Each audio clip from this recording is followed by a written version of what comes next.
მოგესალმებით მეგობრებო, კიდევ ერთხელ გიცხადებთ მადლიერებას თქვენი ნდობისთვის, თქვენი უკავშირისთვის. თქვენს მიერ დახარჯული დროითი რესურსისთვის, მცირე, მაგრამ გარკვეული ნაწილისთვის, ფინანსური რესურსისთვისაც და დამერწმუნეთ, რომ ძალიან მალე თქვენს მიერ გაღებული თითო ლარიც კი 1000 მაგად დაგიბრუნდებათ. მენდეთ, ვიცი რასაც ვამბობ. პირად კონსულტაციებზე წინა ვიდეოებშიც ვთქვი და აწიც გავიმეორებ, რომ 29-დან 8 იანვრამდე ვერ მივიღებ პირად კონსულტაციებს, მანამდე შეგიძლიათ მომმართოთ მესენჯერში ალების ტარო და ანგარიშიც მითითებულია არხის აღწერაში, ხო? სადაც თქვენი სურვილით შეგიძლიათ საჩუქრის სახით თუნდაც 2 ლარი გადმორიცხოთ ისევ არხისთვის და თქვენი კომფორტისთვის და თქვენი ცნობის მოყარეობისთვის, ხო თორე ხა მსგავსი ციფრები რომ ჩემთვის არ იქნება გასაგებია. კარგით, ამას გავუშვათ. რისი თქმა მინდოდა ორაკულებზე რომ დავდე გაშლა რატომღაც თითქოს დიდი ინტერესი არ გამოიწვია, არა და ორაკულები საკმაოდ უძველესი პერიოდიდან მოდის, სხვა რომ ყველაფერს თავი გავანებოთ სოკრატეს უკავშირდება და მის ბრძენ ადამიანად აღიარებას, ხო, მოკლედ ორაკულებზე საუბრით და ისტორიით თავს არ მოგაბეზრებთ, დაინტერესებული ადამიანები შევხვალთ ინტერნეტ სივრცეში და მოიძიებთ შესაბამის ინფორმაციას. უბრალოდ მინდა გითხრათ, რომ ხელმწამოსაკრავი ნამდვილად არ არის ორაკულური სისტემა, პირიქით. ის შეიძლება ისეთ ინფორმაციას გააწმიდეთ, იმიტომ რომ მისი აწყობა, მისი შექმნა ისეთი სტრუქტურით და ისეთი გათვლებით ხდება, რომ შეიძლება გავნებული დარჩეთ ხშირად ისეთ წერტილებში დაგაჭიროთ, ხო? რომ შეგაჯანჯღაროთ და მე მიხვდეთ, რომ უია. ხო და აგერ გაქვთ ახლა 2 ვარიანტი და გავაკეთებ გაშლას ასეც. სად უფრო გიჭირთ? ფიზიკურ მომენტში, ფსიქოლოგიურ მომენტში, ანუ სად უფრო გარღვევა გაქვთ, ხო? სად არის ახლა თქვენში პრობლემა უფრო მეტი და გამოვიყენებ ორაკულურ დასტას, ჯადოქრების სიბრძნის დასტას და მკურნალი ქალის ორაკულებს და დავწყოთ პირველი ვარიანტით. და ვნახოთ რას გვირჩევენ. სამი ფერი, რა საინტერესოა. ფიზიკური მონაცემით დაგიჭრათ, ფსიქოლოგიურიც და ინტუიციურიც. კარგით. და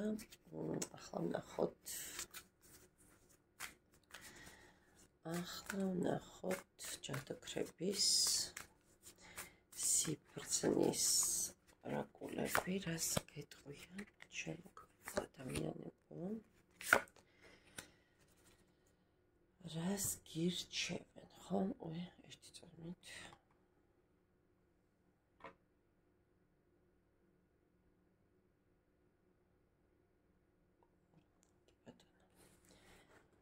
და დავიწყოთ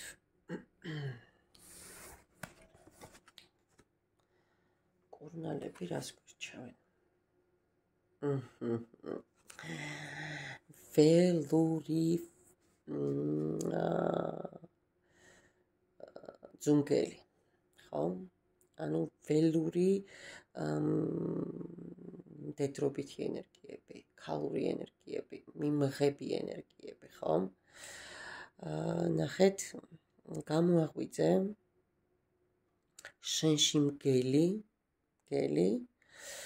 ნაცვლად იმისა, რომ ნაცვლად ქაოსის, ნაცვლად ფორსირებული სიტუაციების, ნაცვლად კონფლიქტების და შიშების და ასე შემდეგ საკუთარ თავში გამოაღვიძე მგელი, ძუნგელი. რა ენერგიების მატარებელია თქვენ ხომ იცით? მგელი ეს არის ერთადერთი ცხოველი, რომელიც ვერ მოათვინიერეს, ვერ დააყენეს ცირკში. რომელი მულტფილმია? ვულფო, მე მგონი, ხო? ისე რა ქვია, შენ არ დაგავიწყდეს რომ გელი ხარო, ხო? აქ ამ გზას ძაღლის როლით ვერ გაივლია. ძალიან საინტერესო მიყვარს მულტფილმებში სასწაულის სიბრძნეა, რომ იცოდეთ ჩადებული და დიდებისთვის უფრო უნდა იყოს ვიდრე პატარებისთვის, ხო და ამას გირჩევენ, რომ თქვენში გააღვიძოთ აი ეს რაღაცა მართლა არანორმალურად ისეთი, აი ძუ მგელის ენერგიები, აი ძლიერი ქალის ენერგიები, ხო? ოღონდ არ შეგეშალოთ ძლიერი მასკულინურს აღნიშნავს ფემინური ენერგიები. რას გვირჩევენ კიდევ? ხო, ნახეთ, რა საინტერესოა. ენერგიებს გეუბნებიან, რომ გამოაღვიძე ქალურიო და გეუბნებიან, რომ ვაჟკაცური პრინციპულობა გამოიჩინეო, ხო? ვაჟკაცური პრინციპულობაო. ან ნახეთ, ეს თე ნაბიჯი ანუ გაცნობიერებისკენ მასკულინური ენერგიების, რომლებიც შენშია და შენს წინ არის და ანუ მაქსიმალურად იყავი ისეთივე პრინციპული, როგორც ნამდვილ მამაკაც შეფარის, ხო? ნამდვილ მამაკაც, სხვა შორის სულ ვამბობ ხოლმე, რომ მამაკაცის სიტყვა უნდა იყოს საკმარისი და მას არც ფიცი უნდა ჭირდებოდეს, არც რაღაც ზედმეტი ბლა ბლა ბლა. ну, ყოველ შემთხვევაში კავკასიელები ოდითგან ასეთი მამაკაცების გარემოცვაში ვიყავით, ხო? ну, სამწუხაროდ დღეს ძალიან ბევრი რაღაცები შეიცვალა და ტენდენციები სხვა მხრივ მიდის და ქალებმა ბევრი ავიღეთ როლები, ну, მოკლედ ეს შორს წაგვიყვას, ამაზე არ მინდა საუბარი. რასაც გირჩევენ, აი, ანუ კომბინაციაში რომ თქვა ბალანს გეუბნებიან, ხო, ანუ მასკულინურიც პრინციპულობა, კი ბატონო კატეგორიულობა, საკუთარი სიტყვის და თავის ფასი, მაგრამ ამ დროს აი ძუნგელის ფემინურობა, რაღაც ესეთი მიმაღები ენერგიები, ხო? თან რომ კაცრი ვარ, თან რომ ისეთი ვარ, ჩემთან ვერ ითამაშებ, ხო? მაგრამ ამავდროულად ქალი ვარ მაინც. და რას გირჩევენ კიდევ?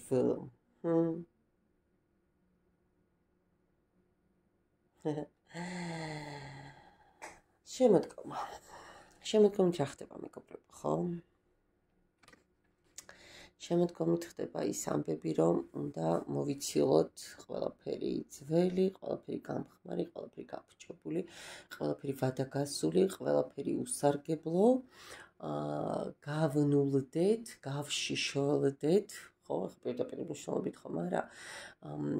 და დაველოთ, გადავიაროთ, ანუ შემოდგომას რა მოსდევს, ხო? გადავიაროთ ზამთარი, გავუძლოთ ყინვას, გავუძლოთ სიცივეს, იმ იმედით, რომ უფრო ლამაზ კაბას ჩავიცვამთ, უფრო ლამაზები გავხდებით, უფრო მიმზიდველები გავხდებით და უფრო ახალი ენერგიები თავისებით, რა საინტერესო. ანუ თქვენ აქ უფრო მეტად აქცენტს ფსიქოლოგიურ მომენტებზე მიგანიშნებენ, ანუ აქცენტს ამაზე აკეთებენ კუნალი ორაკულები. რა საინტერესო, აქ ფიზიკურ პრობლემებზე და ფიზიკურ, ასე ვთქვათ, გაჭირვებაზე არ არის ცალსახა. დაბა ჩადოქრები რას გვეტყვიან? ბალანსი.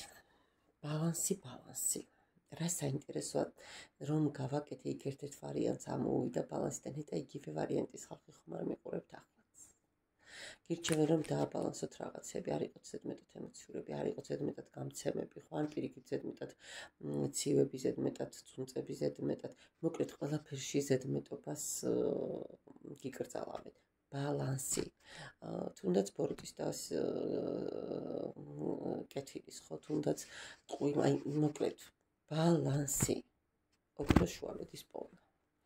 და ესეც ცალსახად ფსიქოლოგიას უკავშირდება, რომ ისეთ მენტალობას უკავშირდება და ცნობიერებას უკავშირდება. ეს არ უკავშირდება ფიზიკურ მონაცემებს. ხო, მომდევნო რა გვაქვს? პასუხისმგებლობები. ნახეთ, ან არ უნდა გაიქცეთ პასუხისმგებლობას. უყურეთ?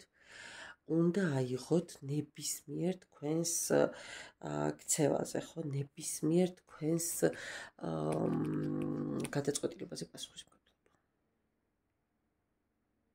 ესეც ისევ ფსიქოლოგიას უკავშირდება, ანუ ფსიქოლოგიას როგორც მეცნიერებას განაყენებოს კი არა თქვენს ფსიქოლოგიას, ხო თქვენს ფსიქოემოციურ ფონს, თქვენს რაღაცა აზროვნებას, თქვენს გადაწყვეტ, თქვენს ცნობიერებას და მესამე რა გვაქვს და დასუფთავება, გენერალური დასუფთავება.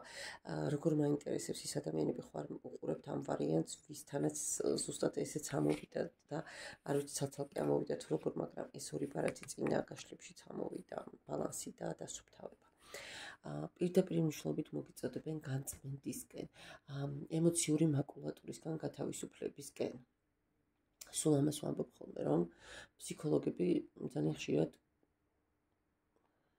გირჩევენ, რომ არ დაიფინძუროთ ტვინი, არ დაიფინძუროთ ფსიქიკა.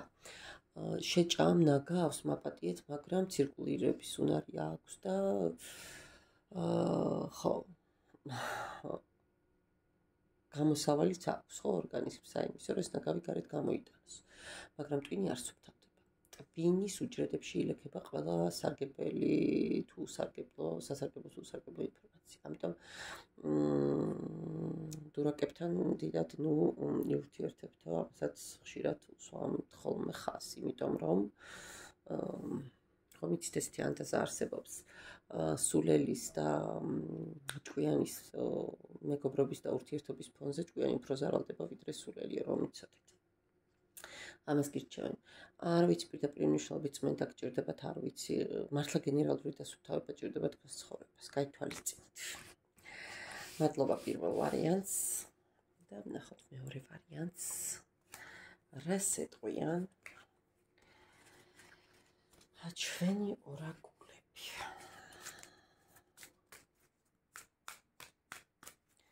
რაზე გაგიმახვილებენ?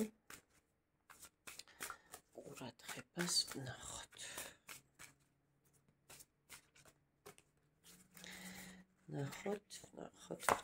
ой, რატო ამოვატრიალე? ასე უნდა დავდო.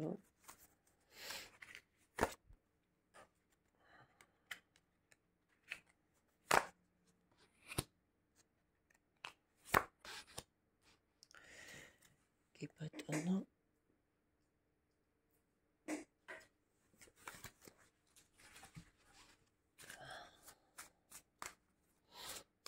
ჯადოქრები რას გირჩევენ მეორე ვარიანტს?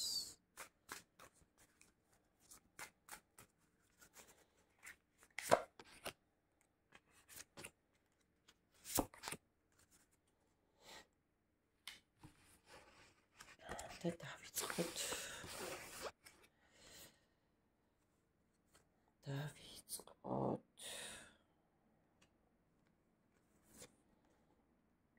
რა საინტერესოა მეგობრებო. რა საინტერესოა.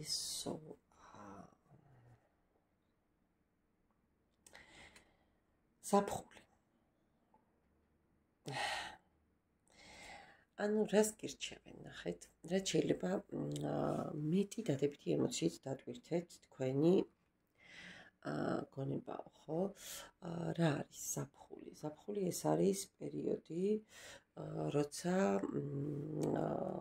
კი არ ყვავის ყველაფერი, უკვე აყვავებული, უკვე გადაფურჩქნულია, ხო, უკვე აი ჩვენი მზრუნველობის შედეგი ხელში გვაქვს, ხო? ანუ ზაფხულში რა ხდება? გაზაფხულობით ყველაფერი იპენტება, ყვავილობს და ზაფხულში ნაყოფს გვაძლევს, ხო? უმეტესად. ზუსტად აი ამას პოზიტივზე მომართვას გირჩევენ, რომ აი სულ საზეიმო განწყობა გქონდეთ, სულ შინაგანად იყოთ მომართული ბედნიერებაზე, სიხარულზე. ზაფხულის ენერგიებს გირჩევენ. მეორე რა არის და რა საინტერესო, როგორი საინტერესო ილუსტრაცია დააკვირდით ჩაკრები როგორ არის გამოსახული და ქალი როგორ არის რა პოზაში, რა პოზიციაში ზის, ხო, ნახეთ. ესე იგი ცხოვრების წრე, ხო? რას ნიშნავს ეს? ანუ მე შენ დაგლოცა იმისთვის, რომ შენი დანიშნულება ამ სამყაროში შეასრულო. ანუ სამყარო გაძლევს იმის შანსს, იმის შესაძლებლობას, რომ შენ მაქსიმალურად გამოიყენო შენი შესაძლებლობები, ხო? შენი ნიჭები რეალიზება მოახდინო შენი საკუთარი თავის. აქაც ცალსახად მეორე ვარიანტსაც ფიზიკურ მომენტებზე არ გიკეთებენ აქცენტს ორაკულები და წყლის ძალა, ხო, წყლის სული, წყლის ენერგია. To the source of the feminine for ნახეთ რა საინტერესო, ანუ ემოციურობა გააღვიძეთ თქვენშიო. დაუბრუნდით მიმღებლობის პოზიციასო. ანუ წყლის ენერგია, რა არის წყლის ენერგია, ხო? და რომ გადავხედოთ, ემოცია, სისავსე ყველა მიმართულებით, ხო? სასიცოცხლო ენერგია, ყველაფერი, რაც არ არის დანახვადი, მაგრამ ახკმადია, გრძნობადია, ხო? ცალსახად აქ ემოციურ ფონზე მიგიცითებენ, ფსიქოლოგიურ, მენტალურ ჯანმრთელობაზე მიგიცითებენ, რომ აქ გაქვთ უფრო მეტი ყურადღება მისაქცევი და უფრო მეტი კონტროლი აქ გჭირდებათ. აი, ვნახოთ ახლა ჯადოქრები რას გეუბნებიან, ყველაზე მეტად რაც მაინტერესებს, რა საინტერესოა, ნამდვილად ავჩეხე არკანები და აქაც დასუფთავება მოვიდა, მეგობრებო. გენერალური დასუფთავება, თქვენი გონების, თქვენი შინაგანი სამყაროსი, რაც მოსატოვებელი გაქვთ, უკან უნდა მოიტოვოთ, რაც გადასაყრელი გაქვთ, უნდა გადაყაროთ და შესაძლოა ბევრ თქვენგანს პირდაპირ მნიშვნელობით წმენდაც სჭირდებოდეს, ხო? ეს ენერგეტიკული წმენდა იქნება, ეს ფსიქოლოგიური დახმარების მომენტი იქნება, რომ თქვენი გონებიდან გარკვეული რაღაც უსიამოვნო და ნეგატივები გამოიტანონ და ბლოკები გახსნათ თუ ასე შემდეგ და ასე შემდეგ, მაგრამ ზოგადად ანუ დასუფთავება ნიშნავს ყველა მხრივ, ყველა მიმართულებით გასუფთავებას. აქაც ჯადოქრები ჯერ ის ორი არ მინახავს ესენი რა არის, ხო, მაგრამ ხო, რა არის და სიკვდილი. სიკვდილით რას გეუბნებიან? ნახეთ ზუსტად აი როგორ კომბინაციაში როგორ ზუსტად ჯდება ეს მომენტები, რომ ანუ დაასუფთავე, გაანულე შენი სიტუაცია და მესამე არკანია ძალიან საინტერესო, რაც ხელთ მიგავია, ანუ მესამე რაც აქედან ავიღეთ, ხო? დაასუფთავე, გაანულე, გააწყრიალე ყველაფერი. სიკვდილი რა არის? სიკვდილი დაკავშირებულია ტრანსფორმაციასთან, ხო? სიკვდილი დაკავშირებულია გარდასახვასთან, გარდაცვალებასთან, ხო? ანუ გამოიცვალე, შეიცვალე, სხვანაირი გახდი. უყურე, ანუ სხვა რეალობაში გადადი, ხო? სიკვდილით მოახდინეს შენი საკუთარი თავის გაწმენდა, რის შედეგადაც მიიღებ სტაბილურობას. კვერთხების ენერგია, კვერთხი უკავია ხო ხალხში. კვერთხების თუს როგორ გავს ნახეთ ძალიან ბევრი დასტისას. აქაც თქვენ ცალსახად მაინც ფსიქოემოციურ ფონზე მიგიცითებენ, ვიდრე პრაქტიკულად მე აქ ბიოლოგიური მომენტი და რაღაც ფიზიკური ჯანმრთელობის მომენტები ვერც ერთ ვარიანტში, ну, ყოველ შემთხვევაში არ გამომიჩნდა, თორე გამოჩენით ისეთები ჩნდება, რომ ვერც წარმოიდგენთ. მადლობა ჩემო მეგობრებო, წარმატებებს გისურვებთ. განსაკუთრებული მადლობა ნდობისთვის. და ძალიან მადლიერი ვიქნები თუ თქვენს კომენტარებს ვნახავ იმ კონტექსტში, რა როგორ გირჩევიათ, რა თემები გირჩევიათ, ხო? რა საკითხებზე გამახვილება ყურადღების და დასტები როგორ და ნუ რანაირად ყოველ შემთხვევაში მართლა ძალიან მუშაობ, იმიტომ რომ მე ამ ყველაფერს ვაკეთებ თქვენთვის და რაც მეტი მეცოდინება თქვენ რა გჭირდებათ, მით უკეთესი. მადლობა, ნახვა.